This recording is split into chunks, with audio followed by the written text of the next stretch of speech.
गलत का विरोध करना जरूरी था और गलत वो हो रहा है, गलत करने की कोशिश है, उसका हम विरोध कर रहे हैं। हम भी यह जानते हैं कि चुनावी मुद्दा नहीं है ये चुनाव को बचाने का मुद्दा है। तो स्वाभाविक रूप से ये चुनावी मुद्दा नहीं होगा क्योंकि पूरी की पूरी प्रक्रिया को बचाने का मुद्दा है।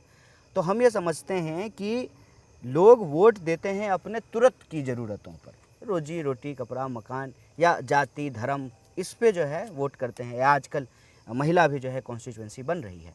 लेकिन ये सब तो तभी होगा ना जब चुनाव बचेगा। इसीलिए हम यह समझते हैं कि वोट चोरी का मुद्दा एक पैन इंडिया मुद्दा है, पूरे देश का मुद्दा है, क्योंकि ये लोकतंत्र का आधार है।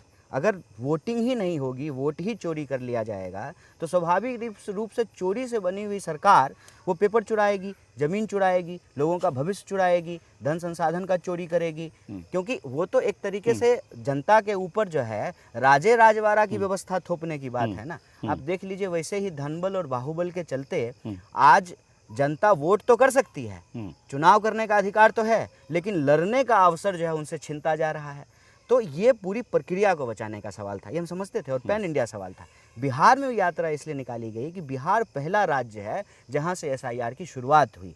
इसीलिए जो बिहार का चुनाव हो रहा है, बिहार के मुद्दों पर हो रहा है, लेकिन बिहार के वो मुद्दे चुनाव सही तरीके से हो, वोट चोरी नहीं हो, उससे जुड़ा हुआ है। क्योंकि ये बहुत मतलब बहुत आसानी से समझ सकते हैं कि किसी पार्टी को पता चल जाए कि काम करने की जरूरत नहीं, हम तो चुरा करके जीत जाएंगे, तो जनता के लिए काम ही नहीं करेगी। इसीलिए हम कहते हैं कि चोरी से बनी हुई सरकार जनता का सब कुछ चुराएगी। इसीलिए हम दोनों को जोड़ के देखते हैं।